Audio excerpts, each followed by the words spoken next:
Yeah, I don't know if you can hear me, but you are muted. Hold on. You can't hear me. Yeah, I don't know if you can hear me, but hold on.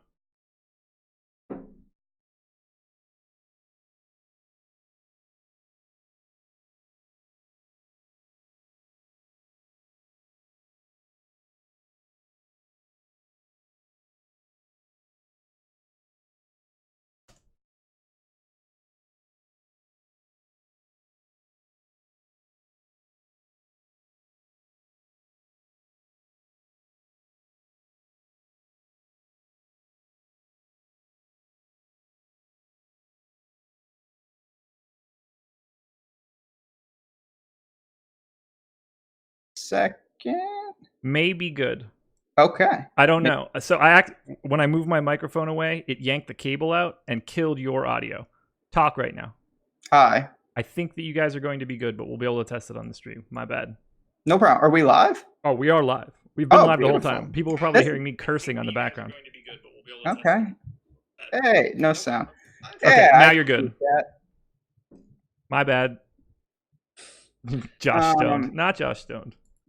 That's all right. That's what we wanted to do for the last That's show Wednesday's of the show. year. The last show, can't hold anything back now. Josh's bong hit a cable and it just messed everything up. You know, we've been there. If I had a dime for every time that happened. All right, so we are all good. All good.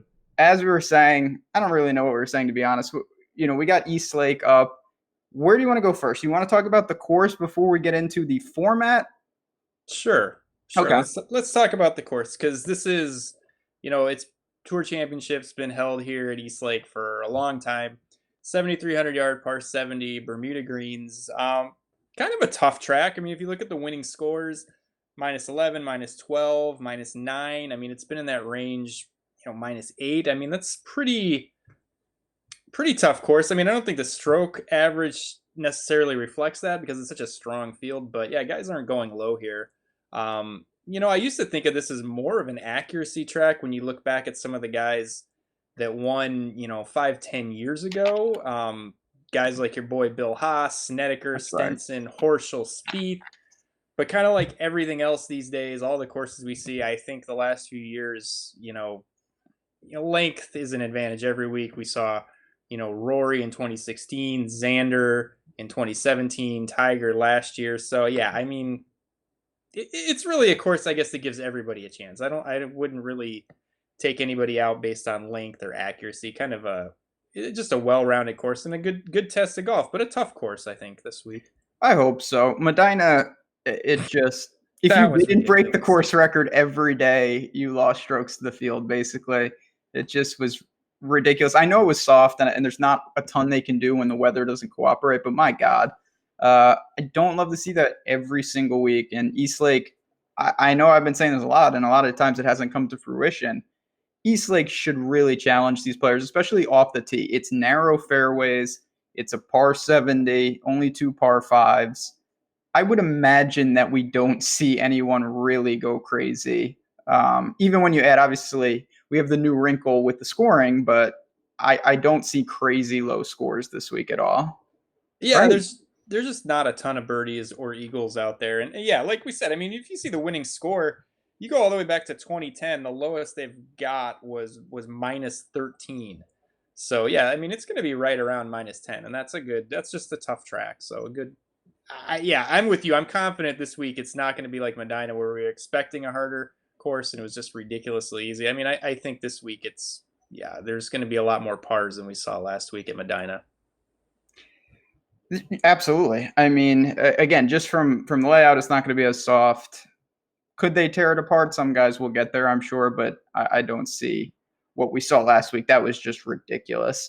But it has been a trend, as chat points out, and there's no disagreeing with that. It's true. It's been that way all season. There's not a ton, like I said, when we look at the players, and we'll dive into them a bit.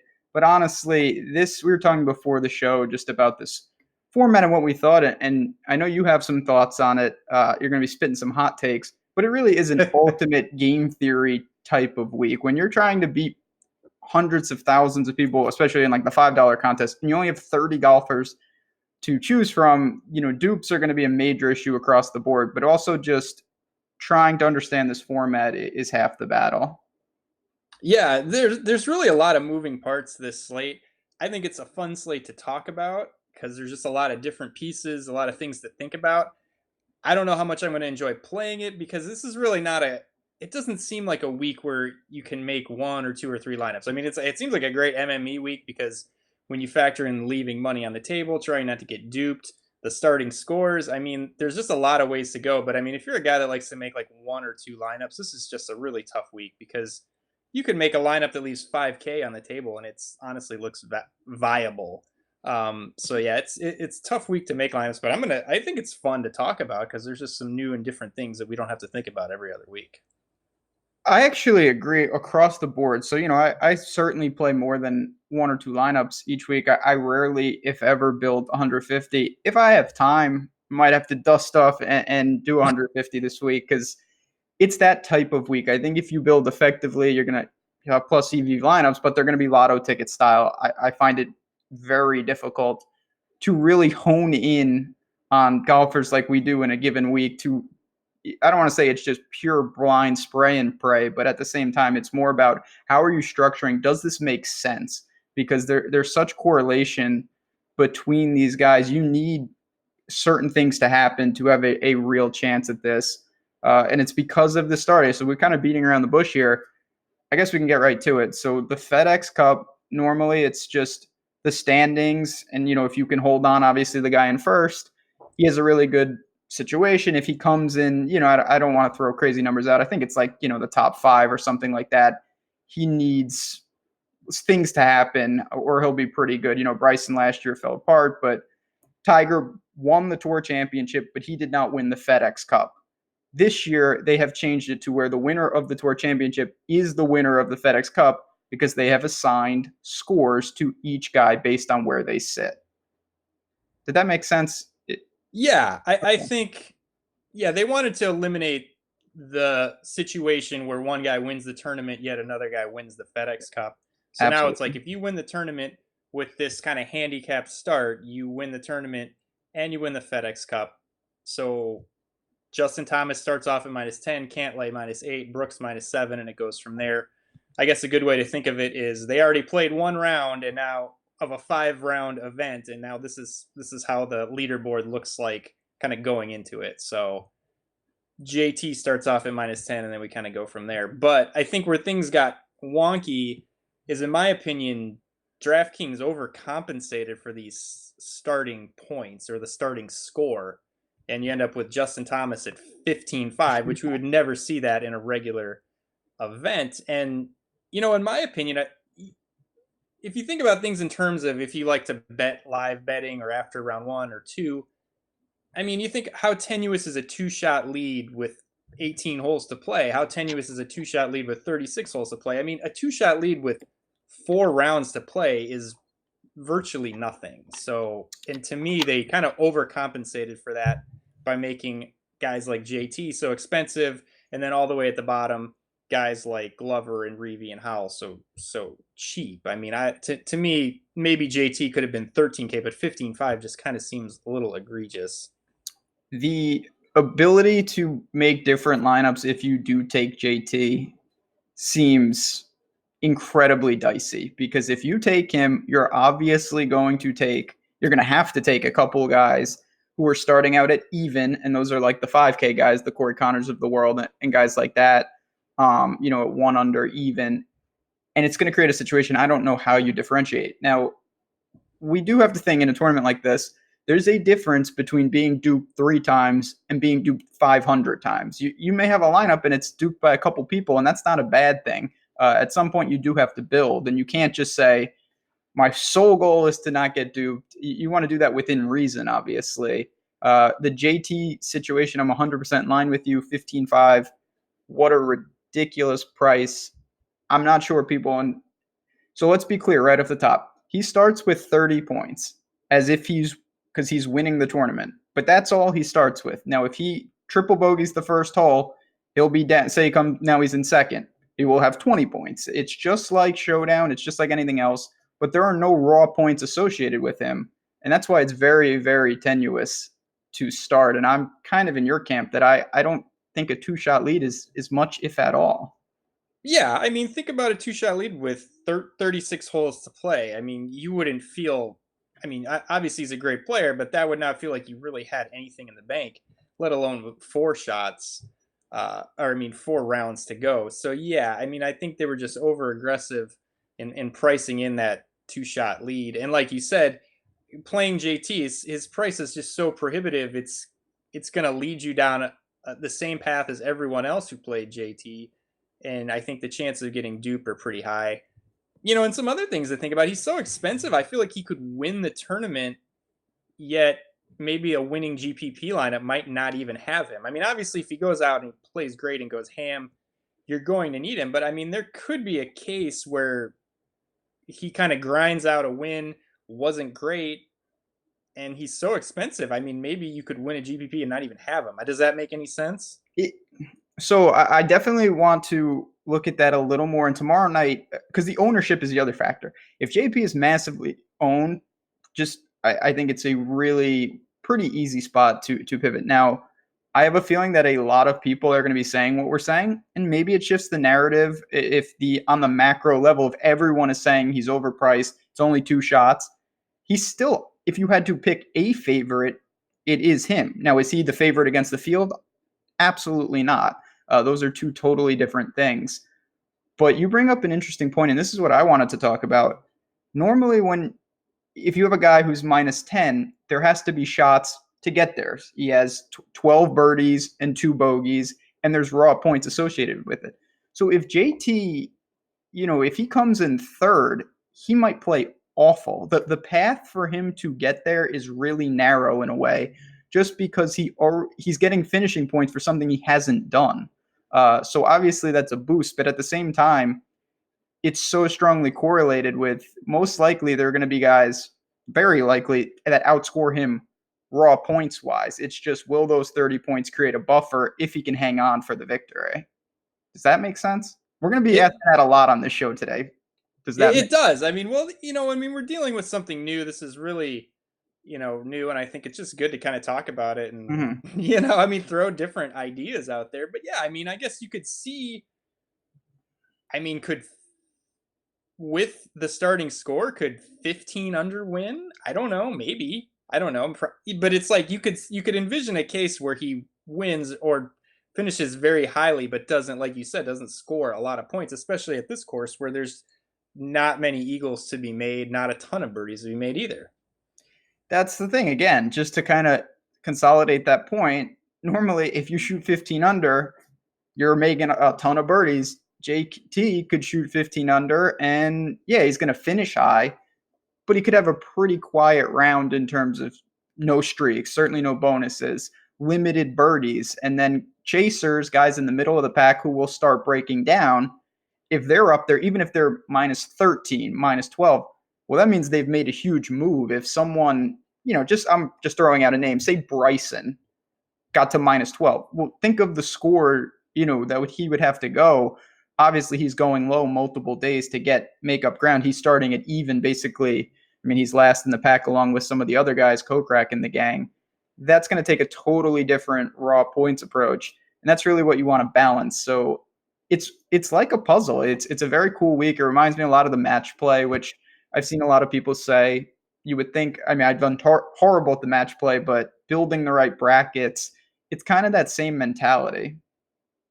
Yeah, and I think it's good. I mean, it adds a good twist to this week, because I think in the past this event was horrible for DraftKings, just because a 30-man field with really no other twist is no fun. I mean, this at least adds something to this week. I would have preferred to see like a captain spot. I think this would be the perfect week to just have. You are all about championing the captain. You want the captain in golf very badly. I just want it in super small fields. I think this and the Hero make a ton of sense to have the captain, and that would eliminate, that would make roster construction totally different, eliminate the need to leave a ton of money on the table, eliminate dupes, and just add a cool wrinkle. But whatever. I guess it's not in the books, but whatever. We're getting there. Baby steps. They're trying. So just looking at the pricing, we'll inch towards it. Obviously, we've got who we think we have, JT and Cantlay up top, and that's because they're starting. They're on all the sites. They're 21,900 on Fantasy Draft, which again is massive for JT, 18,500 Fantasy Draft for Cantlay. And I'm just looking on DraftKings right now. If you plug those two in, and a lot of people are going to do that, it leaves you with $5,525 for the remaining 4 spots. And you have a handful of golfers to choose from.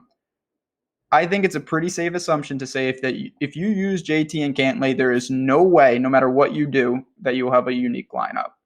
Yes, you could definitely say that. And I expect a lot of people to just plug those two in and build around them. So I'm not saying that can't work, but at the same time, this is what we're talking about when we say it funnels you.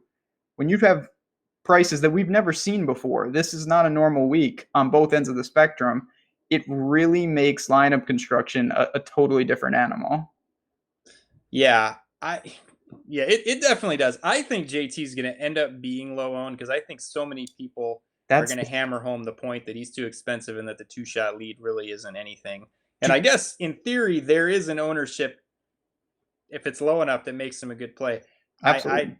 I don't think it's going to get there, unfortunately, but I don't think I don't know. It's hard to see people paying that price for him, 15.5, if everyone talks about how the 2-shot lead is nothing. But maybe Twitter is kind of like an echo chamber, and we'll see some casual players that aren't really watching these shows or listening to all us idiots on Twitter talk about this stuff.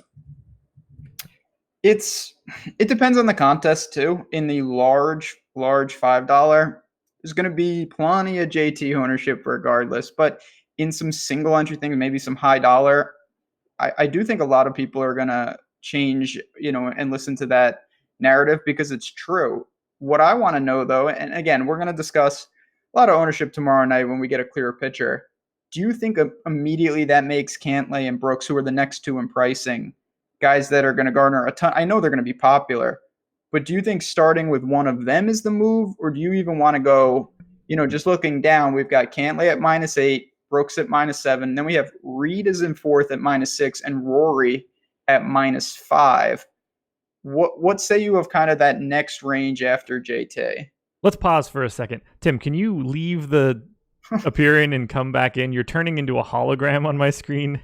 And sure. At some point in time, I think you're just not going to exist. It's just going to completely turn white. I'll show you the screenshot later. That happens to me all the time with old Tim. I've never seen that before. And it just kept getting worse and worse progressively. So I figured I might as well cut in now. I doubt it's on the video. Perfect. You're perfect. Crystal clear now. I don't know what was happening. I'll send you the screenshot. Woo, yeah, you've done that before. It's, first tier after whoever's at the top. Go. Wild stuff. But that's what happens when we talk to Brooks. What do you say about the next range, though? Brooks, Cantlay, Rory, Reed. Well, you kind of threw in Rahm. I do like him. I like Rory the best out of the next range. He starts at 5 under, 5 shots back. Can he make that up over 4 rounds? Certainly. I think the price is good at 10.6. He's a guy that if he goes crazy, that 5 shots is really nothing. And when you consider, he's $5K cheaper than JT. It's ridiculous. I don't think Cantlay or Brooks are bad plays, but they seem more appropriately priced. Rory seems underpriced to me. Again, I think this is going to be the theme of our show.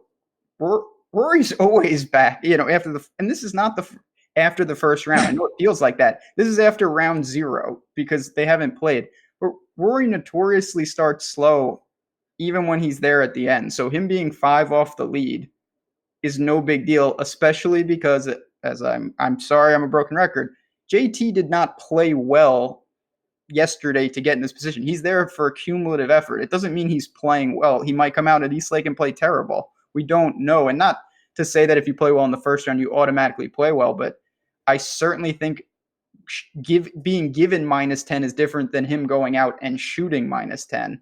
Those are two totally different things. So you have Rory, and I know I snuck Rahm in there, kind of Inception style. He's next. I like him a lot. He's the most consistent player in the world right now. Just a good finish every single week. Can lean on his driver. Obviously, great off the tee. Should fit East Lake just fine, in my opinion. Yeah, I mean, I love what he's done. 9,900 seems like a great price. T11 or better in 6 straight starts. The ball striking's been really good during those PGA Tour starts. He had some European Tour starts mixed in there, but super consistent. I think Rory Rahm is a great starting point. Is it weird to say, like, I'm almost not even factoring in the starting score? Is that crazy to say? It's not crazy to say. I just think that in a week like this, you really have to build a 6-man team.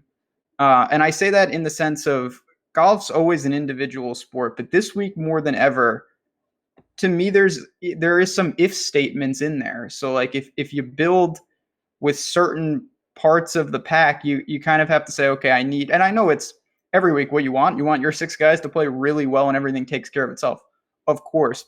But in a week like this, I do think there's more to it than that. And you want to look a little at what people are doing. And if nothing else, maybe you don't factor it into your building, but you do want to be cognizant that other people are going to look and say, oh, this guy, JT, is minus 10 already. That's going to sway ownership. That's going to really determine how a lot of people build. And you can exploit that if you have a different idea. Yeah, I mean, very true. You want to think about what other people are doing. But, I guess my point is if Rahm was starting off at -2 instead of -4 and he was still 9,900, I don't think I would even care. It's hard to project out over 4 days a 2-shot difference. I mean, to me, I'm just thinking about almost raw score and what he can do regardless of the finishing points or that starting score. Well, that's what you're balancing. Can these guys make up in raw points what could possibly be a lack of finishing points, especially as we work down? Are you anticipating playing? Because I think for a lot of people, they're going to use the 5K guys so they can get Brooks and Cantlay and JT, Brooks and JT together, something like that. Is there merit to playing them just because you think one of them can really pay off in terms of raw score? I think the answer is yes. I'm not shying away from guys like, you look at Fleetwood or Rose. They're big names down there. There's no reason they can't go out and shoot 10, 11, 12 double-digit under and get in the mix. Yeah, 100% for sure. I mean, everyone seems viable this week. I don't think there's really anybody that you can write off. No, 30 guys you could play. That's the thing. And it's a really interesting show we're doing besides the technical difficulties, because I'm not sure there's that much to say. These are 30 players who have survived the tour. They've played well, certainly in stretches, and they're here at Eastlake. You're not going to find somewhere where it's like, oh, I don't see it at all. Yeah, there's guys I have priority list, of course. But overall, there's no doubt you can make a case for anyone. It's just about how do you structure it? Do you try to build lineups that are a little different? How much salary do you leave on the table? Because clearly in a week like this, you don't want to be zeroing out. Things like that are really the priority for me. Yeah, and I mean, I think if you're playing the huge, what is it, the $5? Mm-hmm. I mean, you can literally make a lineup at least 4K on the table that I think is viable. I mean, does that seem crazy? No, not this. I'm the biggest proponent, and not that I'm maybe to a fault, especially in majors. I really keep it pretty close to 50K. Yeah, I leave money off here and there, $300-400, no problem. But I have people all the time that show me a lineup at 48.7 on a normal week. And more often than not, can that work? Of course it can work. I think that you can upgrade somewhere. This is a week. This is showdown style, not just for golf. If you play NFL, as a lot of people do, think of those showdown. You can do crazy things. You can leave a ton of money. Obviously, there's way more correlation in a sport like football. But this does have elements of that where we're going to see a lot of really strange things. And this goes for the whole year. And I know you'll agree with this. JT, yeah, he's going to have a nice buffer. The difference between being even and -2 and -4 is virtually nothing in the placement points world. You can make that up in two minutes. So that's a minimal consideration when I go to build. Yeah, that's something I definitely wanted to bring up is if you're not super familiar with the placement points, just go on DK and look at the scoring. 26th through 30th, he gets 3 placement points. 8th place gets 9 placement points. So that's 2 birdies from finishing 30th to 8th. So, and as you get farther down, I mean, really the starting score, it means more at the top, I think, where the placement points are more valuable. But yeah, I mean, starting off at even as opposed to some guys starting off at -6, I mean, the placement points mean almost nothing, and those can be made up easily with a couple birdies. So yeah, I mean, down here, this is really where I'm, below 8K, almost ignoring that starting score. No, I think that's, no matter what you're doing this week, I don't know how you could argue against that, because as you said it, and you actually took even an aggressive line, like to me, if you're in 11th, you get 6 points. And if you're in 30th, you get 3. That's 1 birdie. And that's, you beat half the field, 2/3 of the field, basically. So it's just absolutely meaningless. We've talked about that, that first batch kind of with Rahm. The next bucket of players, I'm just going to rattle off some names. These guys are all starting at 4 under. We've got Kuchar, Xander, Webb, and Answer. Pretty impressive for Answer to be all the way up there. And the prices on Fantasy Draft and DraftKings correlate to that. Just on a pure, just talking about the players themselves, do you have a favorite? For me, it would be Xander. He obviously likes East Lake, likes to drive the ball, good driver of the ball. Webb is the wild card. Don't know what to make of him. I don't think I can get over this expensive Webb in these strong fields. I know it's a good course for him, but 24th and 18th the last 2 weeks, decent, not great. I think I'm preferential. Decky looks like he was back last week. The ball striking was good, plus 5.6. He played very well. Finau at 8,800. We've been talking about him for a few weeks in a row. Likes the hard courses, likes the strong fields. I mean, the ball striking was out of this world last week. Gained 12.2 strokes. I mean, that's one of the best ball striking performances of the year I think you'll see out of anybody. And he was 4th place there, 3rd at the Open. I mean, he's at a stretch now of 4 events plus the Open Championship where the ball strike has been really good, and he's had some good results. I like him too. That's the mid-range that I'm sure a lot of people are going to attack. There's a lot of names, as you just mentioned. Adam Scott and DJ also start at -3, right in the middle of the pack, and they're not getting a ton of buzz. Obviously, not a huge threat. But, you see Dustin Johnson at 8,400. That's something you're never going to see again. 14,800 on Fantasy Draft.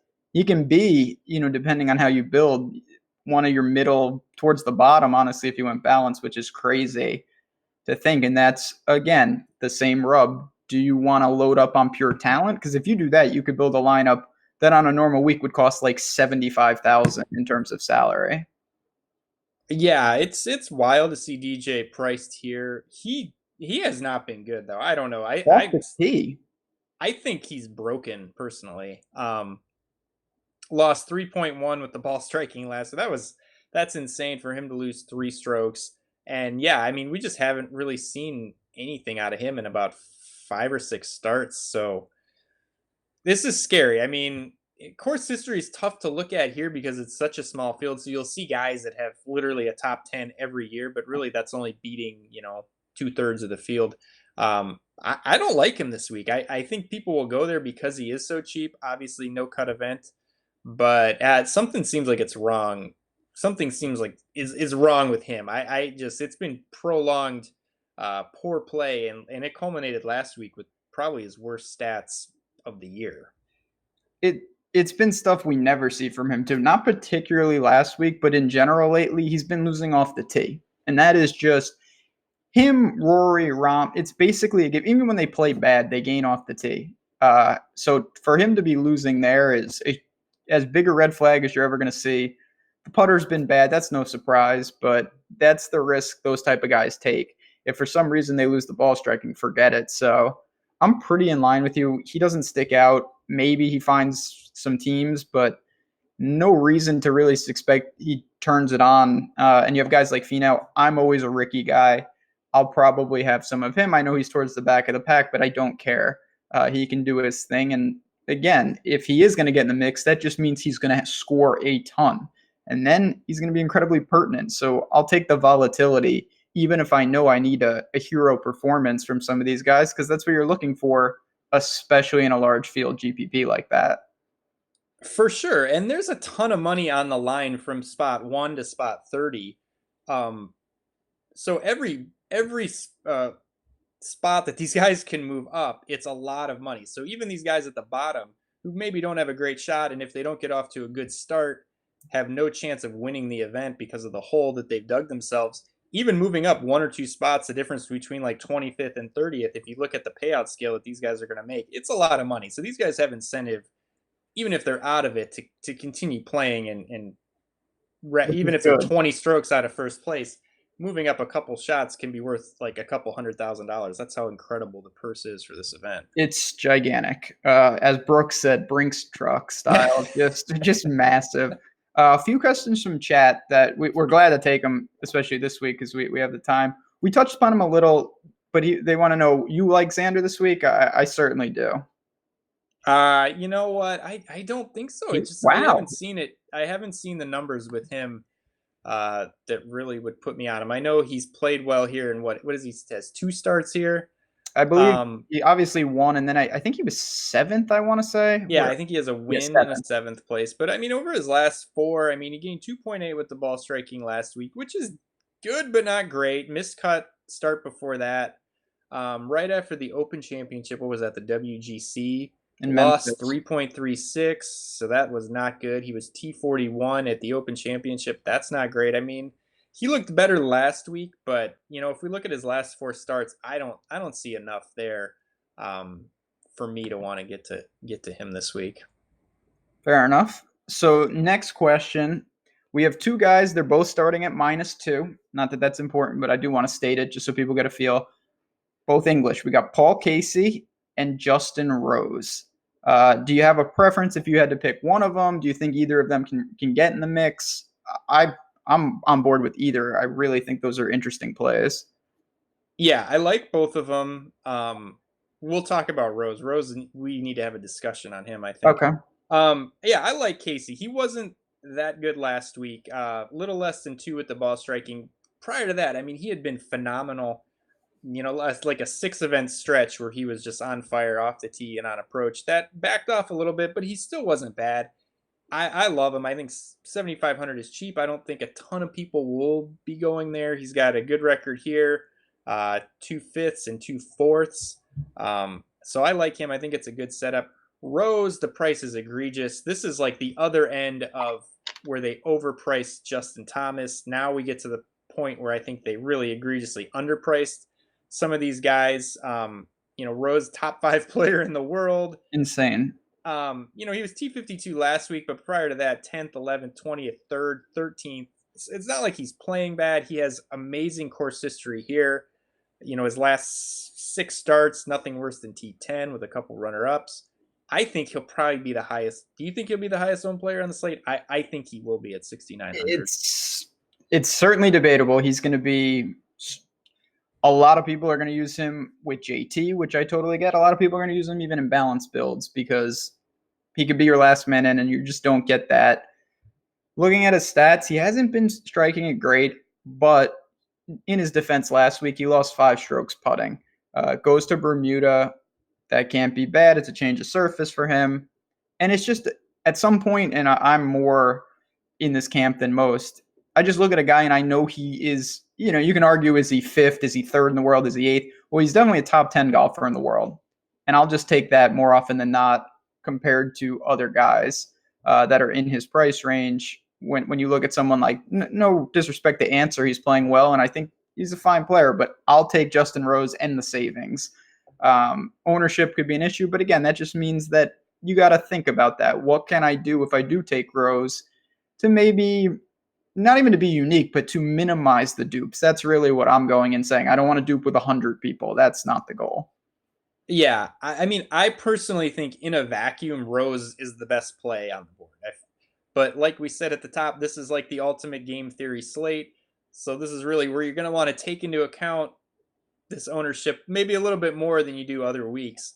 And like you said, you could get duped massively if you just run out all chalk and come close to paying or using all 50K. So, I mean, Rose, you're going to have to think long and hard, but in a vacuum, I mean, that's a crazy price. I mean, he's 40-1 to win starting off 8 shots back. That's egregious to me. I don't think that price is right. I think that's way off, but I mean, Vegas is way off on that, but that's something to think about too. I mean, 40-1 starting 8 shots back, but I mean, the guy he's crushed it here at Eastlake. So yeah, DraftKings, that price stands out. Even on the other sites at Fantasy Draft, he's 13,800, which is a little more in the just to give you an idea, it's a little more in the middle of the pack.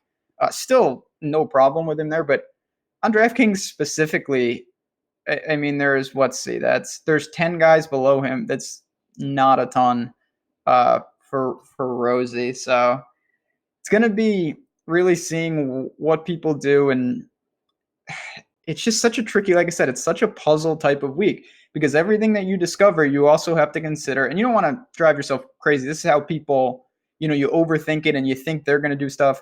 But at the same time, people are going to be drawn to natural correlations with some of these players, and trying to just zig a little where people zag is a key. But as we look down, it's not like there's no names left.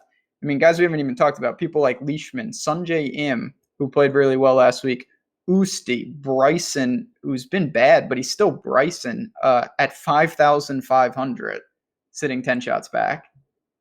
Yeah, I mean, so like I said, where JT was egregiously high, these guys to me are also egregiously low. Because I mean, there's a lot of the scoring is going to come from making birdies and eagles. It's not all coming from the placement points. So you're getting 18 holes, and if a guy like Usti or Bryson can shoot 10 under, I mean that's a lot of points, and they're going to garner some placement points by moving up. So it's like, don't be scared off by the fact that these guys are starting 10 shots back. They can still accumulate a lot of points from this starting position. So it's a little crazy to see where they're priced. And boy, I mean, Connors has played so good. I love him. I don't know if I love him here because it just seems like there's better golfers priced even cheaper than him. He's played so good though. I needed to give a shout out. The ball striking. Your boy has been awesome. Yeah, I mean, I would love him in this event if they didn't have this stupid staggered start or whatever you want to call it. But yeah, T7 last week, just 4 or 5 weeks in a row of really good ball striking. But I just don't think this is a spot for him. I don't mind him as maybe a contrarian play. But, I mean, you look at a guy like Usti at 5,700. I mean, the last 2 weeks, he's been very, very good. T11 last week, T6 the week before. The ball striking has been really good for those 2 weeks. Even if you want to take it back a third week, pretty solid. He was T20 at the Open. I think Usti's probably my favorite cheap play down here. His irons have been unbelievable. And I will say, and I don't have the permanent stat in front of me, but I saw somewhere in my travels, only 2 guys have withdrawn from the 30 men in their lives. Usti, of course, is one of them. Nice. But as you said, if he's healthy, he's playing because there's a lot of money at stake and you can make a move. Maybe he doesn't win, but if he comes in 9th, it's a big payday for anyone. I don't care who you are. And he's a big game player. So there are guys down here. Do you have a feeling specifically on Bryson? This is a guy that I've tried to back in spots even last week. I really thought the slow pace thing could be used as a catalyst for him to get going. He has win equity. And he's just not playing well. He hasn't been playing well for a long stretch now. Yeah, I don't really like him. I think he'll be the most popular punt play down here just because of the name recognition.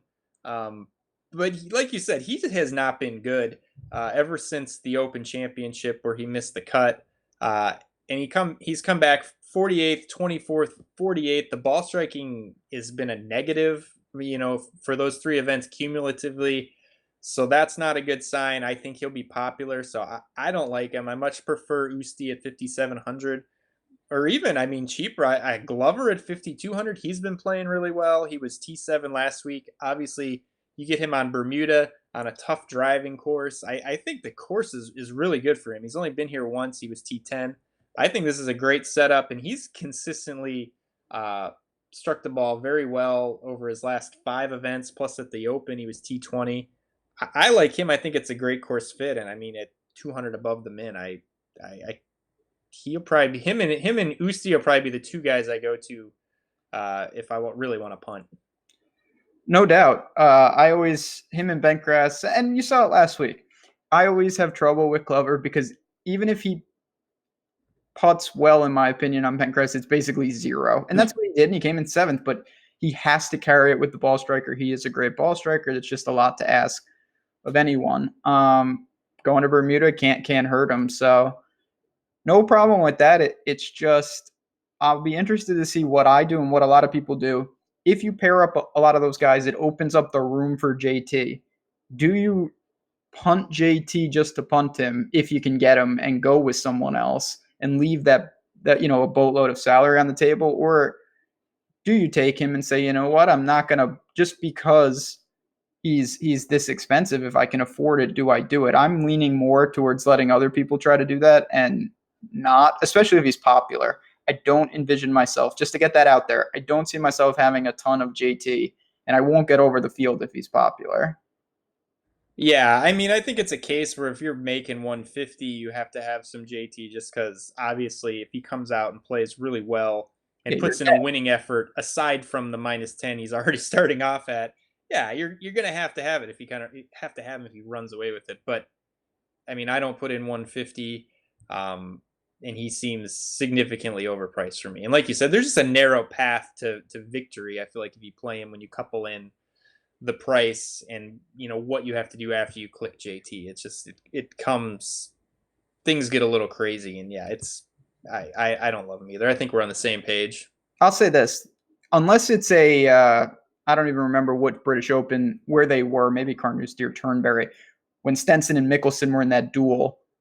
If JT doesn't win and it's not where he shoots really well and someone goes insanely nuclear and clips him, I'd see one of the smallest windows for him to get there if he doesn't win, because that means that his raw points aren't going to be a ton, and that just means that the entire field, now they only have to overcome, say he comes in second, 20 points.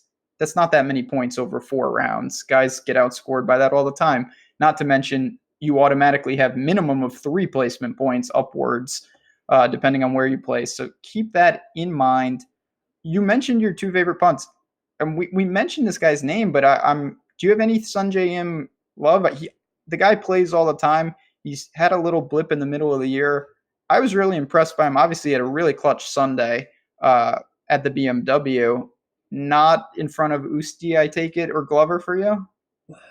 No, not really. I mean, the last 2 weeks, if you look at the ball striking, it's really, he lost a stroke last week. He gained a half a stroke the week before.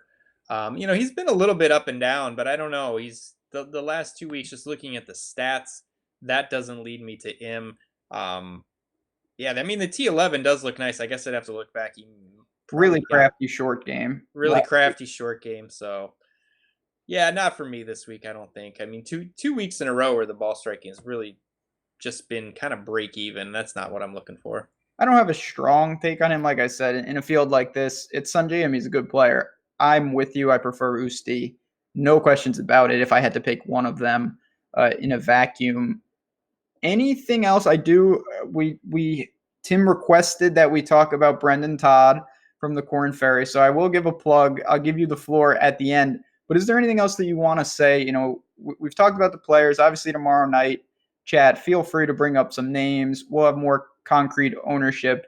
But this is more about giving you an idea of, at least from our vantage point, of what this format does. And do we think that starting 5 shots is that big a deal? 8 shots, depending on where you're at. Yeah, I mean, I think the best advice that I can give is try to build a unique lineup, which is going to involve leaving money on the table. Don't be afraid to leave a lot of money on the table. And don't overthink the starting score. I mean, I don't think it's going to make that big of a difference. I think it will at the top somewhat.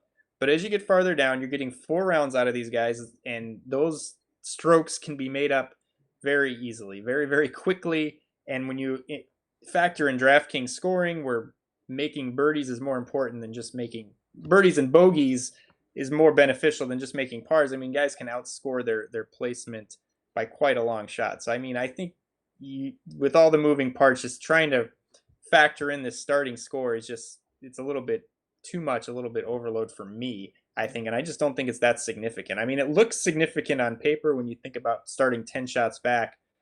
But in reality, I don't know how actionable some of the thoughts you have about it even are.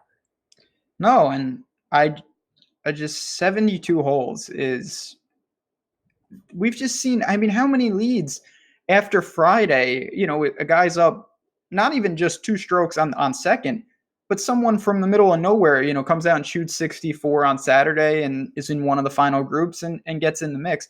That happens almost every week on the tour. And I know we are only dealing with 30 guys, but there is no reason. Somebody's going to make a move. I'm not saying that a guy at even's going to beat JT, but I'm also not saying that, somebody isn't going to make a move and get into the mix, because that's going to happen. And it's really just trying to take advantage, plan for those scenarios. But that's, like I said, it's a fun format. At least it gets the discussion going rather than trying to break down the traditional field here. Golf, just to give people a heads up, so golf gets a little crazy. It never really ends. We were talking before the show, the swing season will be here very shortly. We'll definitely have content on that. In between, we will keep you posted on what exactly we're going to do. Behind the paywall, I'm sure I'll be providing things in Slack and whatnot. Show schedule, we'll pump that out. And we'd love to hear from you guys. For the new year, if there's anything on this show that we don't do or you think would be really helpful, pass it along to us. We'll try to get it in for the new year, because golf starts right back up, and we're going to have a whole new batch of Corn Ferry people to break down in a couple of weeks. It's going to be quite an adventure. Oh, yeah. We got, like I said last week, we watch this Corn Ferry event. We saw some Scotty Scheffler last week. I mean, he'll be a guy who'll be playing on the swing season a lot. So you got to do your research. Hovland and Brendan Todd. I mean, what more can we say about that? He locked it up already. Brandon. Yeah, if you're not familiar with Brendan Todd, it's actually a really good story, because he was for 2 or 3 years solid tour player, won the Byron Nelson but now it's probably 5 or 6 years ago. Game totally fell apart. I mean, he could not make a cut. Got to the point where he really had no status on the tour. Fought his way back. We saw him show some flashes this year and finished second last week on the Web.com tour in the playoffs. Yeah, so that pretty much secured his card. So you'll be hearing a lot of me touting Brendan Todd at the shorter accuracy courses like the RSM, like where else would be a good Heritage. Heritage. That would be a great course for him. Valspar, just all the Bo Hassler. There's a lot of guys who have already punched their ticket. Then there's other guys like Hovland who he's in the process. We'll keep an eye on that. But like I said, we're going to get out of here. We've done our part. Chat, as always, thanks for bearing with us. If you can hit the like button, we would appreciate it. Bring us some feedback. We'd love to hear it. And I hope you guys will come back tomorrow night, 9 p.m. EST. Me and Jason Roslin breaking this down, answering your questions. Shout out to Fantasy Draft, as we always do. Go check them out. They would appreciate it. We would. It's a cool site, different format over there. Last tournament of the year, I would love to see someone take down this 30-man. So good luck, everyone. And we will keep you posted on the schedule, but we will see you soon no matter what.